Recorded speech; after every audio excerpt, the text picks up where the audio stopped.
আসসালামু আলাইকুম প্রিয় শিক্ষার্থীবৃন্দ, তোমাদের সবাইকে ক্লাসে উপস্থিতির জন্য ধন্যবাদ। আমরা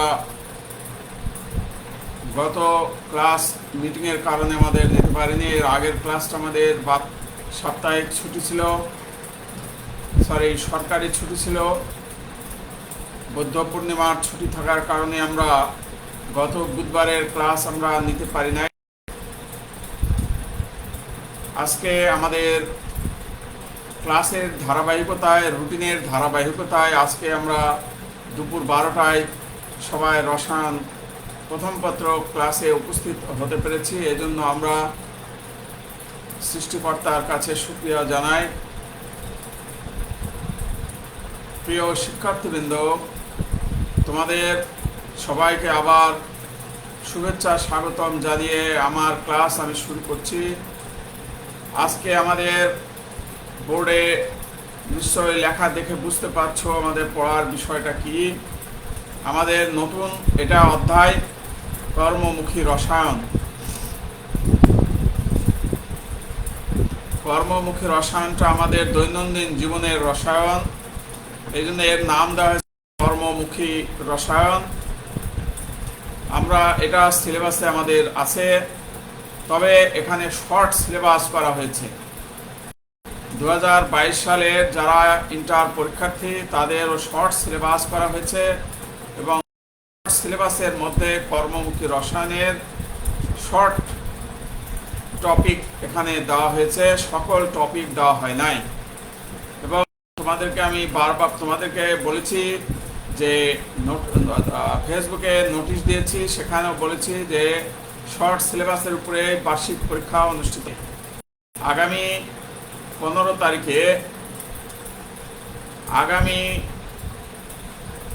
তারিখ থেকে ফার্স্ট ইয়ার ফাইনাল শুরু হবে। সেই ফার্স্ট ইয়ার ফাইনালে আমরা কর্মমুখী রসায়ন যে টপিকগুলো আছে সেগুলো আমরা সেরে ফেলতে চাই, কারণ অলরেডি আমরা শর্ট সিলেবাসের সমস্ত আলোচনাই আমরা করে ফেলেছি। শর্ট সিলেবাসে যা যা আছে সব আলোচনা আমাদের হয়ে গেছে।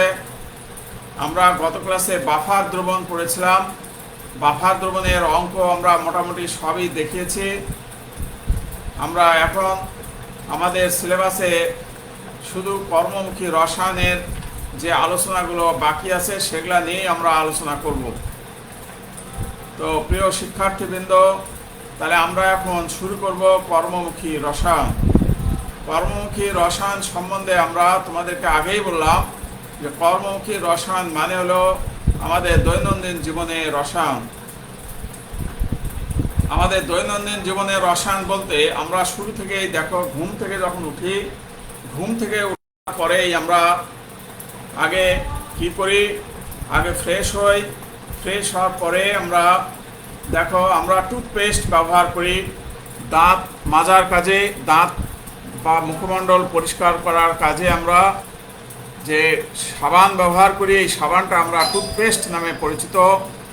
এই টুথপেস্ট ব্যবহার করে আমরা আমাদের মুখের যত ব্যাকটেরিয়া, দুর্গন্ধ, অপদ্রব্য এগুলা দূর করা হয়, অম্ল জাতীয় পদার্থ দূর করে প্রশমিত করা হয়। এই টুথপেস্টটা আমাদের দৈনন্দিন জীবনের রসায়ন। এরপরে আমরা তারপরে কি করি, তারপরে আমরা বসে নাস্তা করি। নাস্তা করার পরে আমরা দেখো কি করি, পোশাক আশাক পরে আমরা বিভিন্ন কাজে, এই যে পোশাক আশাক পরলাম এটাও আমাদের দৈনন্দিন জীবনের রসায়ন, এটাও কেমিস্ট্রি। আমরা যে খাওয়া দাওয়া করলাম এই খাওয়া দাওয়াটাও আমাদের কেমিস্ট্রি, কারণ যদি আমরা রুটি খাই, রুটির মধ্যে কি আছে, স্টার্চ আছে। যদি ভাত খাই, ভাতের মধ্যে স্টার্চ আছে। যদি মাছ খাই প্রোটিন আছে। যদি সবজি খাই, সবজিতে আমাদের স্টার্চ আছে, ভিটামিন আছে, এ বি সি ভিটামিন আছে, ভিটামিন ডি আছে। বিভিন্ন ফলে বিভিন্ন ধরনের ভিটামিন আছে। এই যে আমরা সব কিছুই রসায়নের মধ্যে আমরা ডুবে রয়েছি। এরপরে দেখো আমাদের আমরা যে টয়লেট ক্লিনার ব্যবহার করি, এটা আমাদের রসায়ন। আমরা দেখো বাড়িতে যে গ্লাস পরিষ্কার করার কাজে যে পরিষ্কার কারক ব্যবহার করে থাকি, এটাকে গ্লাস ক্লিনার বলা হয়। এগুলো আমাদের দৈনন্দিন জীবনের রসায়ন। আমরা বাড়িতে ব্লিচিং পাউডার ব্যবহার করি, কখনো ফিটকিরি ব্যবহার করি পানি জীবাণুমুক্ত করার কাজে। আমরা তোমার ব্লিচিং পাউডার ব্যবহার করি, যে ব্লিচিং পাউডারটা আমাদের পরিষ্কার করার কাজে, জীবাণুমুক্ত করার কাজে, প্যান পরিষ্কার করার কাজে। এগুলো দৈনন্দিন জীবনের রসায়ন। অতএব আমাদের উঠতে বসতে দৈনন্দিন জীবনে আমাদের রসায়ন ছাড়া আমাদের চলার গতি নাই। আমরা এই যে চশমাটা ব্যবহার করেছি, চশমাটার গ্লাসটা হলো রসায়ন। এই যে চশমার যে ফ্রেম, এই ফ্রেমটা হলো পলিমার। এটা একটা তোমার পলিমার রসায়ন, প্লাস্টিক। অতএব এটাও আমাদের রসায়ন। আমরা জুতা পরিধান করছি, জুতা হলো চামড়া, চামড়াটা আমাদের রসায়ন। আমরা নকল চামড়ার জুতা ব্যবহার করে থাকি, পিভিসি, সেটাও আমাদের রসায়ন। আমাদের বাড়িতে পত্র হচ্ছে টেবিল, চেয়ার, খাট, আলমিরা, সবই সেলুলোজ দ্বারা তৈরি, এগুলো আমাদের রসায়ন। তাহলে আমরা দেখতে পাচ্ছি যে আমাদের দৈনন্দিন জীবনে আমরা সবই রসায়ন। আমাদের যে পানি খাচ্ছি, পানিটা হলো H2O, দ্যাট মিনস এটাও দেখো রসায়ন। তাহলে আমাদের সকল কাজে উঠতে বসতে সব কিছুতেই আমরা রসায়নের সাথে অঙ্গাঙ্গিভাবে জড়িত। তাহলে এই রসায়ন, এই জন্য এই চ্যাপ্টারের নাম দেওয়া হয়েছে কর্মমুখী রসায়ন। প্রিয় শিক্ষার্থীবৃন্দ, তোমরা আজকে একজন প্রশ্ন করেছো যে বাফার দ্রবণের পড়া শেষ হয়েছে কিনা। হ্যাঁ, আমি বলছি বাফার দ্রবণের পড়া আমাদের শেষ হয়ে গেছে গত ক্লাসে। তবে আমরা কর্মমুখী রসায়ন শেষ করে আসার পরে আমরা সময় পাই, তাহলে আমরা আবার বাফার দ্রবণ নিয়ে আমরা আলোচনা করব। তবে আমাদের আগামী 13 তারিখ পর্যন্ত ক্লাস চলবে, তারপরে ক্লাস অফ হয়ে যাবে পরীক্ষা চলাকালীন সময়ে। তারপরে আমাদের পরীক্ষা শেষ হলে আমরা আবার প্রমোশন পাবে, তখন আমরা দ্বাদশ শ্রেণীর পড়াশোনা আমরা শুরু করব। তো আশা করি প্রিয় শিক্ষার্থীবৃন্দ, তোমরা কর্মমুখী রসায়ন সম্বন্ধে সবাই বুঝতে পারছো যে এই চ্যাপ্টারে আমাদের আলোচনার বিষয় কি। দেখো, খাদ্যদ্রব্য তৈরিতে আমরা যে ভিনেগার ব্যবহার করে থাকি, এই ভিনেগারটা প্রিজারভেটিভ হিসেবে ব্যবহার হয়। তো প্রিজারভেটিভটাও আমাদের কেমিক্যালস। এছাড়া আমাদের খাদ্য প্যাকেটজাত করা হয়। এই খাদ্যদ্রব্য প্যাকেটজাত করা হলে খাদ্যদ্রব্যকে ব্যাকটেরিয়ার আক্রমণ থেকে যেন আমাদের আরেকজন স্টুডেন্ট অভিজিৎ ইসলাম বলেছ বাফার দ্রবণের অঙ্কগুলো আরও চর্চা করার দরকার ছিল। ঠিক আছে, ধন্যবাদ। আমরা কর্মমুখী রসায়নের যে সিলেবাসটা শেষ করে আসলে আমরা অবশ্যই আমরা বাফার দ্রবণের আর একটা ক্লাস নেওয়ার আমরা চেষ্টা করব। বাফার দ্রবণের জন্য। যেহেতু তোমরা ফিল করছো বাফার দ্রবণের আর একটা ক্লাস নিলে ভালো হবে, আমি অবশ্যই কর্মমুখী রসায়ন শেষ করে এসে আর একটা বাফার দ্রবণের ক্লাস অবশ্যই নিব। অভিজিৎ ইসলাম, তোমাকে অসংখ্য ধন্যবাদ। তো প্রিয় শিক্ষার্থীবৃন্দ, এখন আমরা তাহলে আজকে পড়াশোনা করছি কর্মমুখী রসায়ন। তো কর্মমুখী রসায়নে আমাদের যে সিলেবাস আছে, সেই সিলেবাসটা আমাদের প্রশ্ন করেছো শাহানা বেগম যে আমাদের HSC 22 এর সংক্ষিপ্ত সিলেবাস পুরোটা নিয়েই আমাদের পরীক্ষা অনুষ্ঠিত হবে।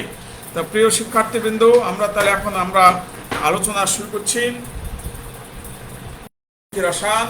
তাহলে আমরা কর্মমুখী রসায়নের আমাদের যে সংক্ষিপ্ত সিলেবাস, এই সংক্ষিপ্ত সিলেবাসে আমাদের কি আছে সেই বিষয়টা নিয়ে আমরা আগে আলোচনা করব। দেখো, প্রথমে আছে আমাদের প্রিজারভেটিভ।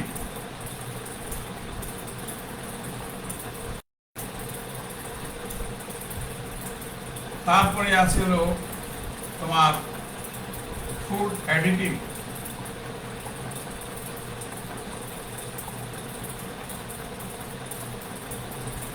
বা এটাকে বলা হয় আরেকটা বাংলা আছে, এটা ইংরেজি ফুড অ্যাডিটিভ বলা হয় খাদ্য, খাদ্য দ্রব্য। তারপরে আছে হলো তোমার টেক্সচার। টেক্সচার মানে হলো রং। তারপরে আছে হলো কালার। কালার মানে হলো রং। তারপরে আছে হলো টেক্সচার। টেক্সচার মানে হলো রং। তারপরে আছে হলো কালার। কালার মানে হলো রং। তারপরে আছে হলো খাদ্য সংযোজনই বলা হয়। তো আমরা একটার পর একটা আলোচনা করব। হ্যাঁ, আমরা প্রিজারভেটিভের বাংলায় আমরা বলি খাদ্য সংরক্ষক। প্রিজারভেটিভের বাংলা আমরা খাদ্য সংরক্ষক বলে থাকি। এইটা আমাদের সিলেবাসে আছে। আর খাদ্যকে খাদ্য নিরাপত্তায় রাখার জন্য, হ্যাঁ, খাদ্যকে নিরাপত্তায় রাখার জন্য আমাদেরকে খাদ্যকে কোটাজাতকরণ করতে হয়। কোটাজাতকরণ করে আমাদেরকে দীর্ঘদিন খাদ্য নিরাপদ রাখার ব্যবস্থা করা হয়, যাতে ব্যাকটেরিয়া ফাঙ্গাস আক্রমণ করতে না পারে, খাদ্যদ্রব্য পচে না যায়। এই কারণে খাদ্যকে কোটাজাত করা হয়। এই বিষয়টা আমাদের সিলেবাসে আছে, খাদ্য কোটাজাতকরণ, এটা আমাদের সিলেবাসে আছে। তো প্রিয় শিক্ষার্থীবৃন্দ, আমি তোমাদের এইটুকুই আমাদের সিলেবাসে আছে। আমাদের ইন্টারমিডিয়েট এইচএসসি যে শর্ট সিলেবাস, এই শর্ট সিলেবাসে এই পড়াটুকু আমাদের আছে, প্রিজারভেটিভ, ফুড অ্যাডিটিভ এবং খাদ্য কোটাজাতকরণ। এই পড়াটুকুই আমাদের আছে। তা আমরা ধীরে ধীরে শেষ করব। এই পড়াটা শেষ করার পরে আমরা আবার বাফার দোলনে আবার ফিরে আসব। বাফার দোলনের উপরে আরেকটি ক্লাস নেওয়ার কথা যেহেতু শিক্ষার্থীবৃন্দ তোমরা অনুরোধ করেছো, আমি অবশ্যই বাফার দোলনের আরেকটি লাস্টে ক্লাস নেব। তাহলে আমরা এখন ধীরে ধীরে আসি যে প্রিজারভেটিভ কি জিনিস। এই প্রিজারভেটিভ নিয়ে আমরা আলোচনা করব। তাহলে স্বাভাবিকভাবে প্রিজারভেটিভের একটা আমাদেরকে এখন সংজ্ঞা দান করতে হবে। সংজ্ঞাতে আমরা বুঝতে পারবো যে প্রিজারভেটিভ কি।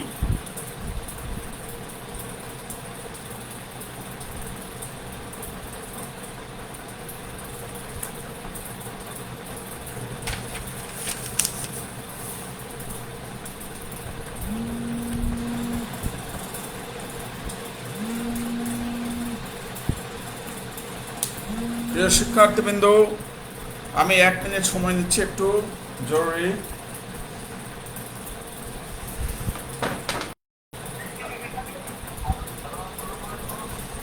ওয়ালাইকুম আসসালাম।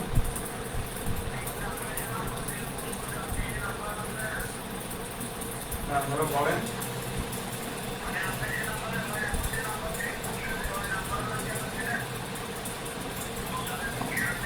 হ্যাঁ, বলেন বলেন।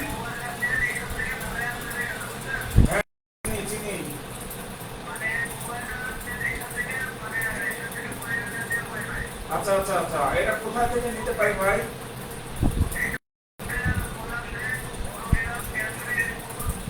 কোথায় কোথায়?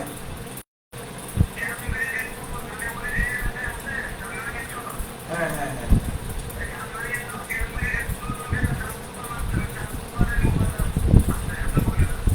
আচ্ছা ঠিক আছে, আমি একটু পরে জানাচ্ছি। হ্যাঁ,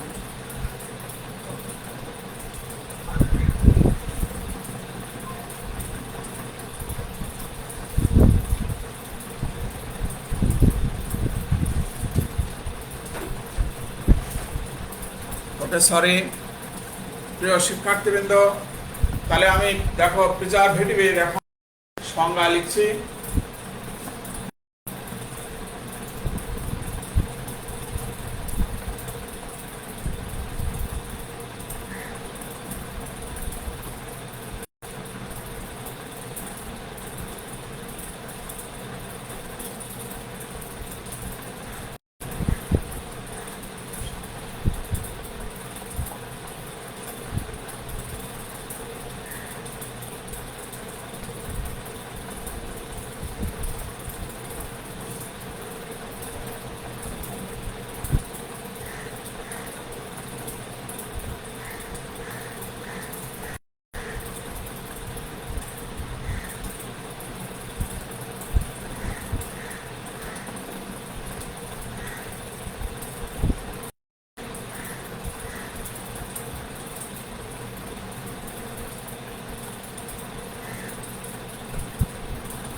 এবার প্রিয় শিক্ষার্থী, প্রিজারভেটিভের সংজ্ঞা আমি দেখো লিখে দিয়েছি।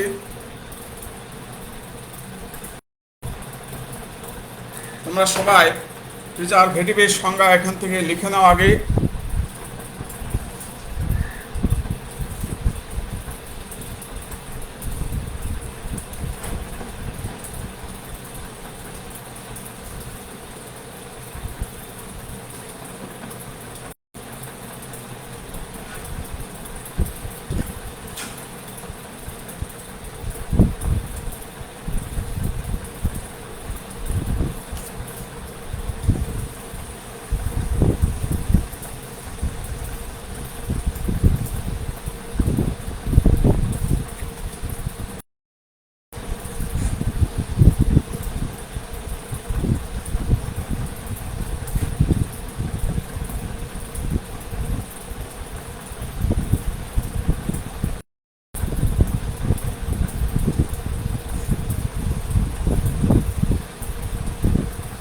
তাহলে প্রিজারভেটিভের মেন কাজ হলো খাদ্য পচনের হাত থেকে রক্ষা করা। খাদ্য ব্যাকটেরিয়া এবং অণুজীব দ্বারা আক্রান্ত হয়ে খাদ্য যখন নষ্ট হয়ে যায়, পচে যায়, এই পচনের হাত থেকে রক্ষা পাওয়ার জন্যই আমাদের এই প্রিজারভেটিভ খাদ্যের সঙ্গে মিশানো হয়। তো প্রিয় শিক্ষার্থীবৃন্দ, এই প্রিজারভেটিভ দুই ধরনের, একটা হলো প্রাকৃতিক প্রিজারভেটিভ, একটা হলো কৃত্রিম প্রিজারভেটিভ। এখন আমরা লিখছি, দেখো প্রিজারভেটিভের প্রকারভেদ।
এই দুই ধরনের প্রিজারভেটিভ আমাদের পাওয়া যায়। এখন প্রাকৃতিক প্রিজারভেটিভ সম্বন্ধে আমাদেরকে একটা ধারণা নিতে হবে যে প্রাকৃতিক প্রিজারভেটিভ যেগুলো প্রকৃতিতে পাওয়া যায়, প্রাকৃতিকভাবে তৈরি, এগুলোকে বলা হয় প্রাকৃতিক প্রিজারভেটিভ।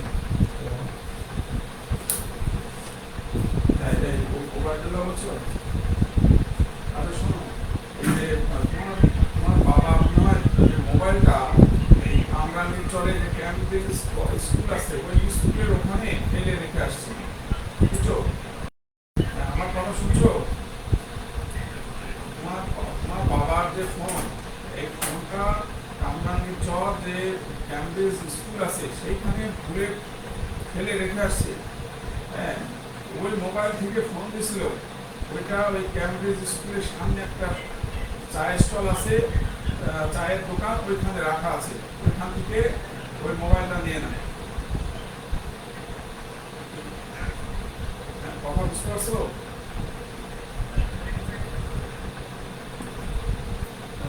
ছেলে তোমার বাবার মোবাইল নাম্বার থেকে ফোন দিয়েছিল একজন রিক্সাওয়ালা, ওই মোবাইলটা ফেলে রেখে আসছে কামরাঙ্গীর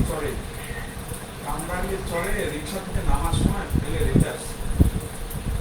জায়গাটা হলো ক্যামব্রিজ স্কুলের সামনে, ওখানে একটা চায়ের দোকান আছে, ওই দোকানে মোবাইলটা রাখা আছে। ঠিক আছে, কথা বুঝছো? তার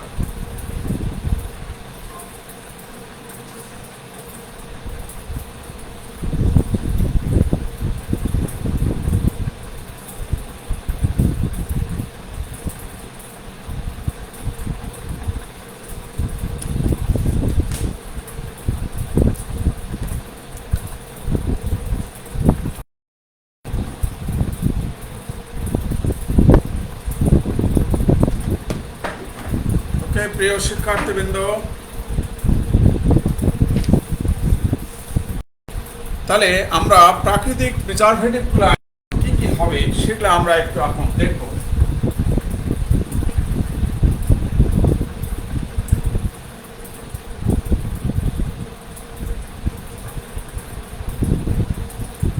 হ্যালো,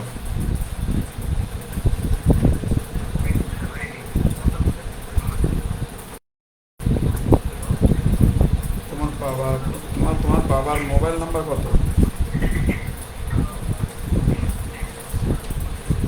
ভালোভাবে শোনো, তোমার বাবার যে মোবাইল আছে না, সেই নাম্বার থেকে একটা ফোন আসছিল।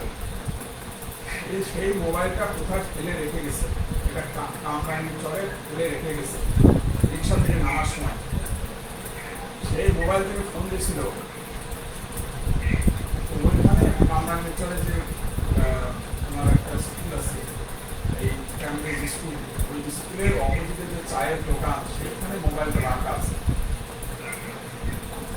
এরা তো বুঝতে পারছো কথা, মোবাইল নিয়ে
প্রিয় শিক্ষার্থীবৃন্দ,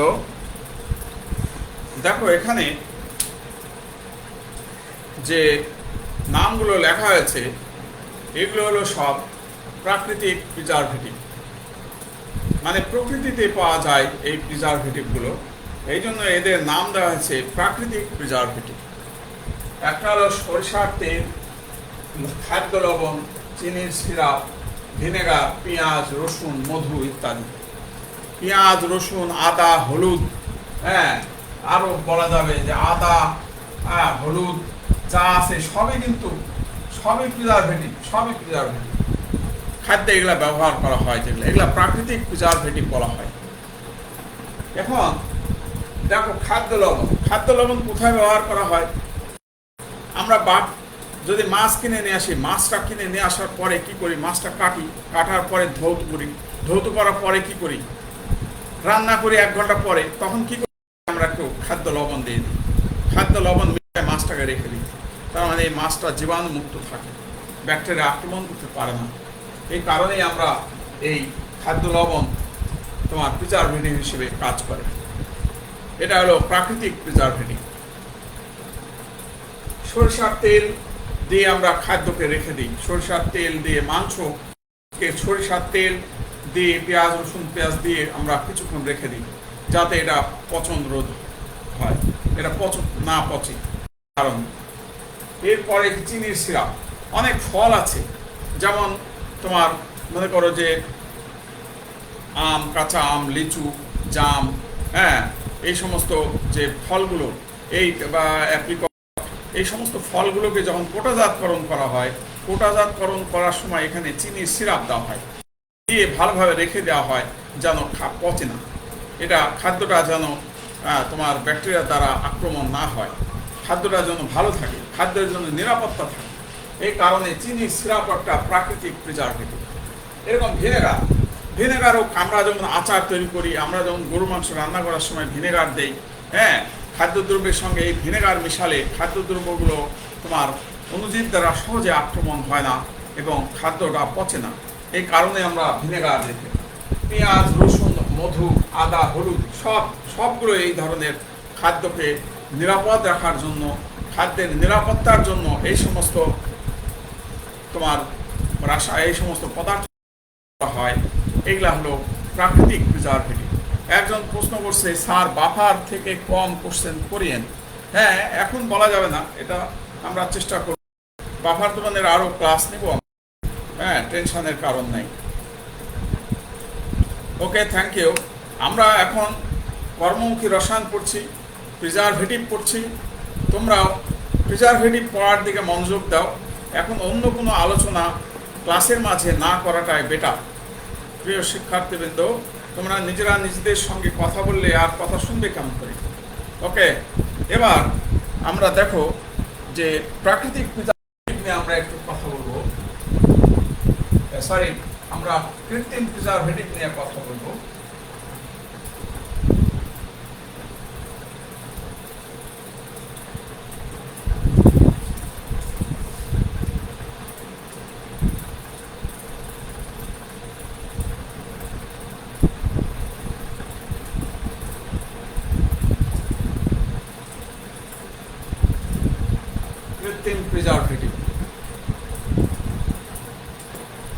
কৃত্রিম প্রিজারভেটিভ যে আমরা মানুষ ল্যাবে তৈরি করেছি, কেমিক্যালস দিয়ে মানুষ ল্যাবে তৈরি করে এটা প্রিজারভেটিভ হিসেবে কাজ করে।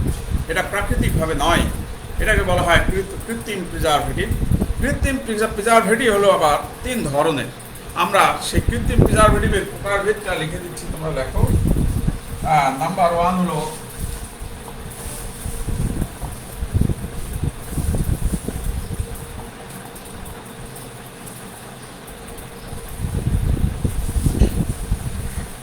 অ্যান্টিমাইক্রোবায়াল, 2 নম্বর হলো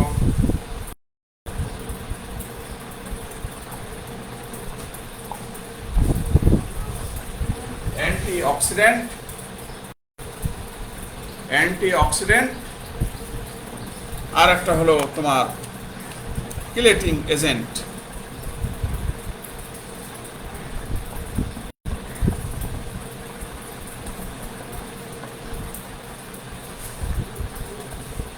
কিলেটিং এজেন্ট, এই 3টা জিনিস হলো আমাদের কৃত্রিম প্রিজারভেটিভের মধ্যে পড়ে।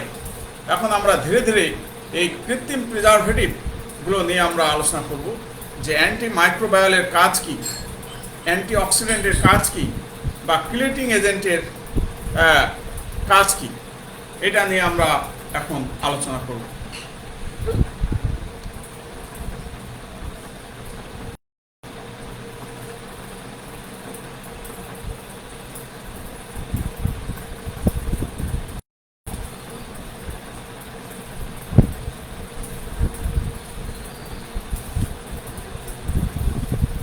লিখে নাও যে কৃত্রিম প্রিজারভেটিভ 3 ধরনের। একটা হলো অ্যান্টিমাইক্রোবায়াল, একটা হলো অ্যান্টিঅক্সিডেন্ট, আর একটা হলো কিলেটিং এজেন্ট। 3টা। এখন আমরা অ্যান্টিমাইক্রোবায়াল এজেন্ট নিয়ে আমরা আলোচনা করব।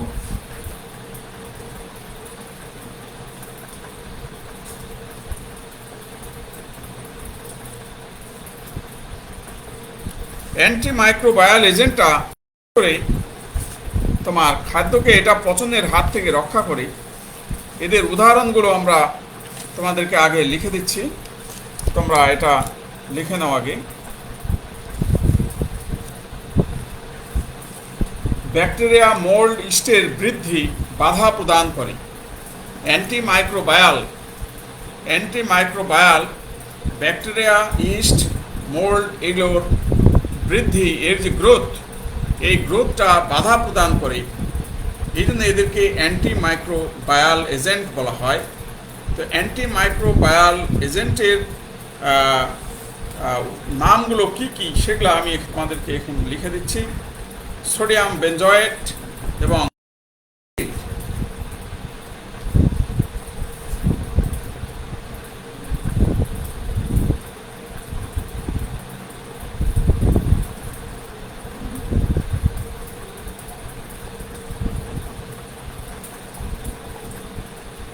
বেনজয়েক অ্যাসিড, এটা একটা অ্যান্টিমাইক্রোবায়াল এজেন্ট।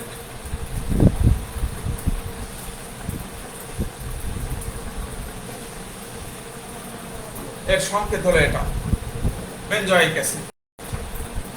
এরপরে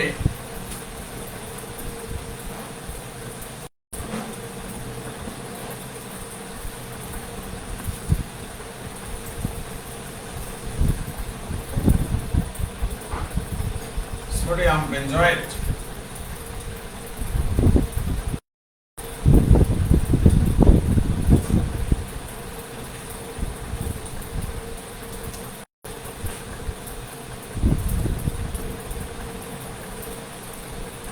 এটার সংকেত হলো COONH, sodium benzoate.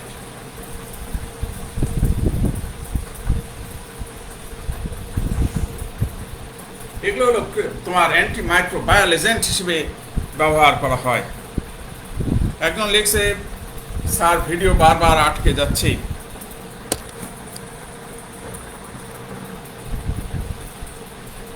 Video interrupted হচ্ছে।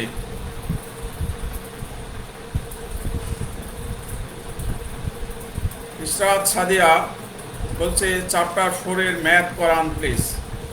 পড়াচ্ছি হলো কর্মমুখী রসায়ন। এর মধ্যে যদি কেউ বলে চ্যাপ্টার 4 এর ম্যাথ, এটা আহাম্মক বোকামির পরিচয়। এটা সিলেবাসের অংশ। কর্মমুখী রসায়ন এ কথা বলছে হলো ইসরাত সাদিয়া। পড়াচ্ছি কর্মমুখী রসায়ন, এটা হলো বোর্ড পরীক্ষায় থাকবে, ইন্টারনাল পরীক্ষায় থাকবে একটা কোশ্চেন। শর্ট সিলেবাসের এইটুকু পড়লে একটা প্রশ্ন কম পাওয়া যাবে। অতএব যেটা পড়াচ্ছি সেটা পড়াশোনা করলেই জ্ঞানী মানুষের পরিচয় পাওয়া যাবে। এক পড়ার মধ্যে যদি আর এক পড়ার বলতে চাও তাহলে তো সমস্যা। যেটা পড়াচ্ছি এটা ভালোভাবে দেখো। এরপরে আমরা পটাশিয়াম সরবেট। পটাশিয়াম সরবেট হলো একটা তোমার preservative antimicrobial. Potassium sorbate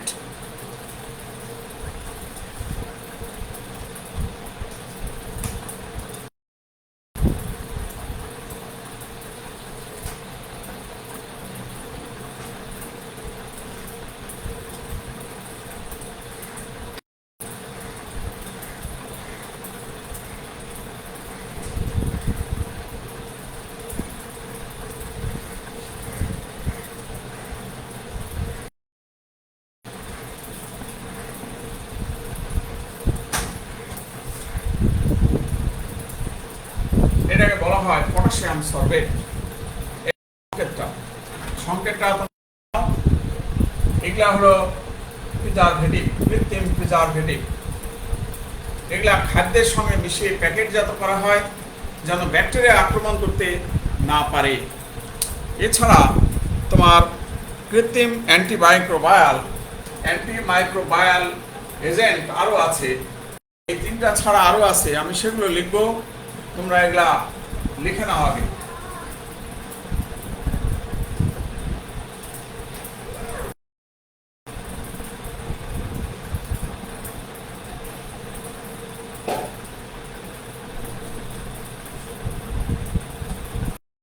number antimicrobial agent যেমন sodium sulphide, sulphuric acid, sulphur dioxide, sodium sulphide, sulphur dioxide, এগুলো হলো antimicrobial agent.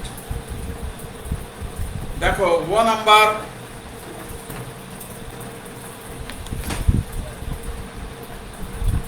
Sodium nitrite, sodium nitrate, sodium nitrite, sodium nitrate, sodium nitrite, এগুলা সব হলো antimicrobial agent.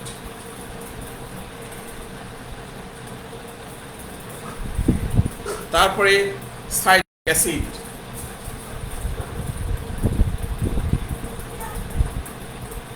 Citric acid এটাও একটা antimicrobial agent. এটাও ব্যাকটেরিয়াকে ধ্বংস করে, ব্যাকটেরিয়ার আক্রমণ হতে রক্ষা করে খাদ্যকে।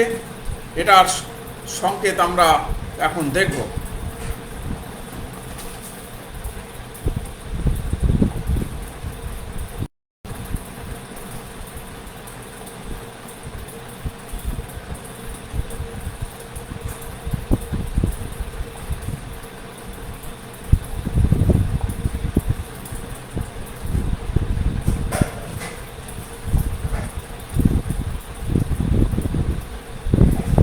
এই যৌগটা হলো তোমার সাইট্রিক অ্যাসিডের সংকেত। সাইট্রিক অ্যাসিডের সংকেতটা তোমরা লিখে নাও।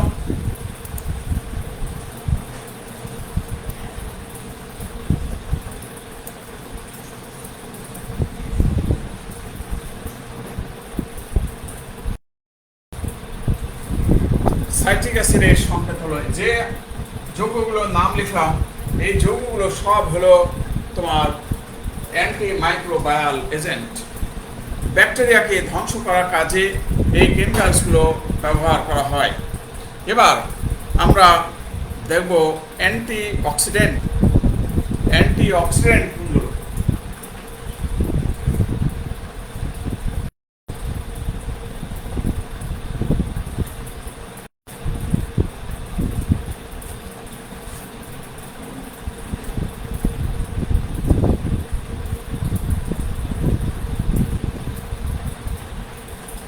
এবার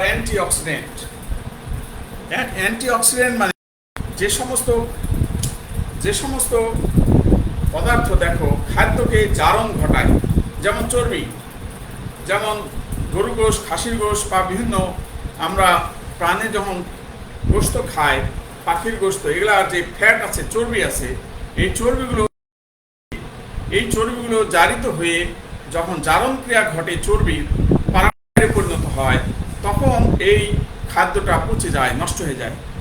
তাহলে এই যে খাদ্যের জারণ ক্রিয়া, এই যে চর্বির জারণ, এইটাকে রক্ষা পাওয়ার জন্য আমাদেরকে এই অ্যান্টিঅক্সিডেন্ট ব্যবহার করা হয়।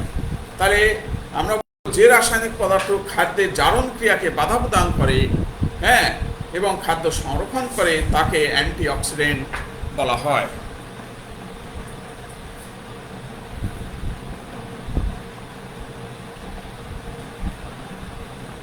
আমরা তাহলে এই কথাটা লিখি, যে রাসায়নিক পদার্থ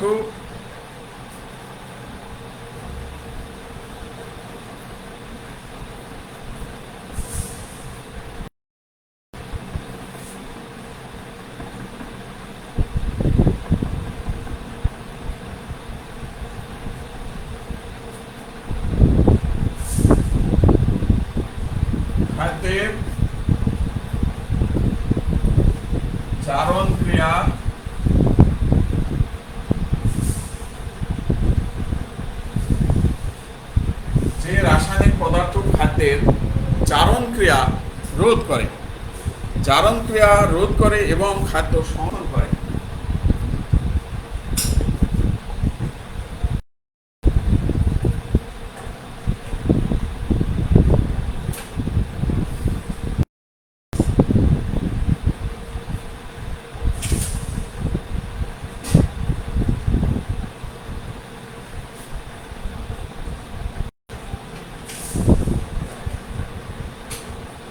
তাকে অ্যান্টিঅক্সিডেন্ট বলে।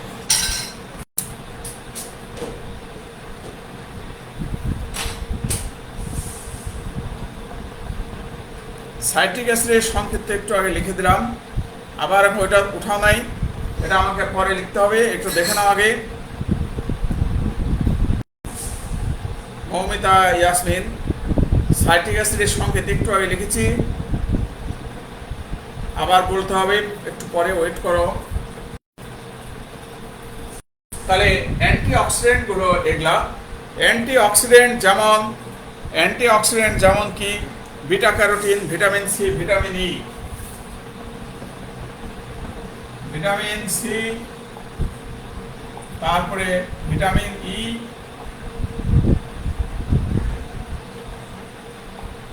তারপরে বিটা ক্যারোটিন, এগুলা হলো সব অ্যান্টিঅক্সিডেন্ট। এগুলা খাদ্যের সঙ্গে আমরা খাই, এগুলা অ্যান্টিঅক্সিডেন্ট। এগুলা খাদ্যের সঙ্গে যদি মিশিয়ে রাখা হয়, এগুলা তাহলে খাদ্যের জারণ ক্রিয়া রোধ করে, যার ফলে খাদ্য ভালো থাকে।